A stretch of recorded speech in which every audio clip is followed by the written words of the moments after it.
Right, so using this same file, I'm going to now use something that's called a Boolean difference.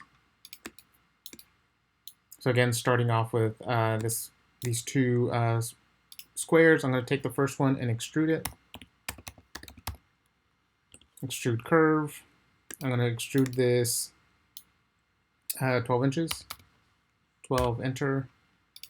And I'm going to extrude the smaller one by 6 inches. And I'm actually going to run this Boolean difference command twice. So I want to copy these two. I'm going to copy them just off to the side.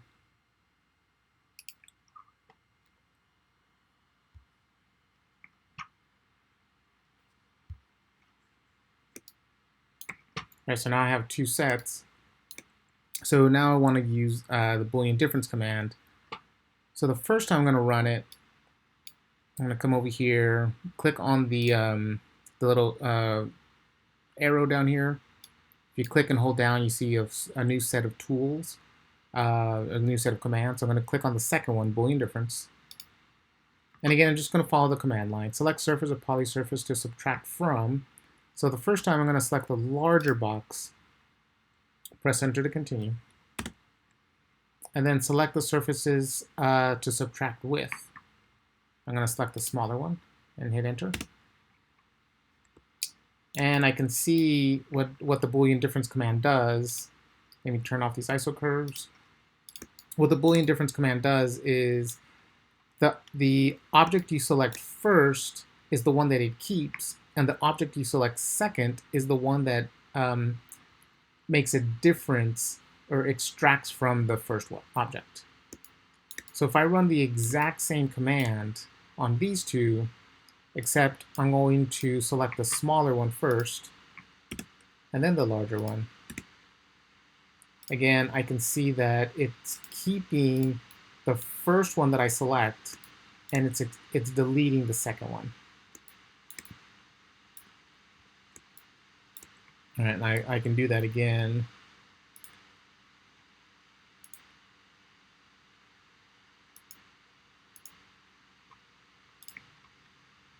Again, you just have to make sure you select them in the correct order, Boolean difference. So again, select the larger one, and again, press enter to continue. Select the larger one, and then press enter when done. And there it is. So it just did a Boolean difference, right? And I can also do something like this. I'm going to take this object that I made earlier, I'm going to copy it over.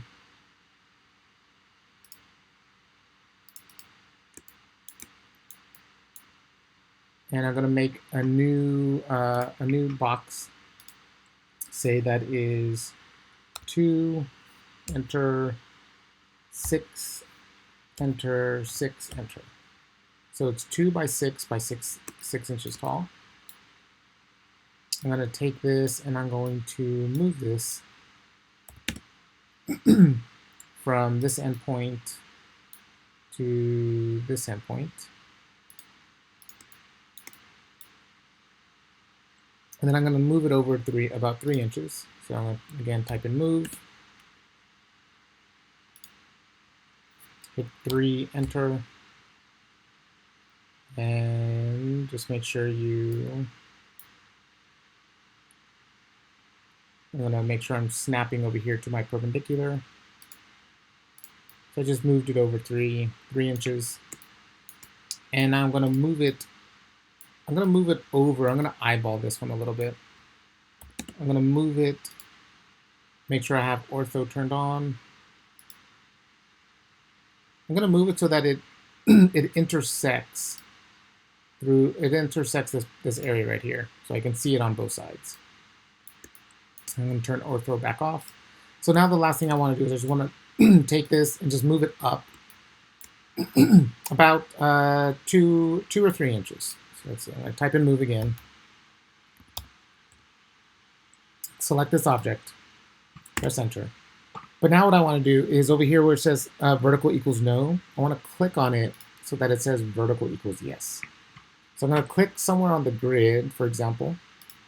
So now if I move my mouse, it's only constraining this, this object to move vertically. All right, so I can type in, for example, 3, enter, and now it's moved it up 3 inches. And now I can use the Boolean Difference command, select this object first, and then this object, and now it just cut straight through this object.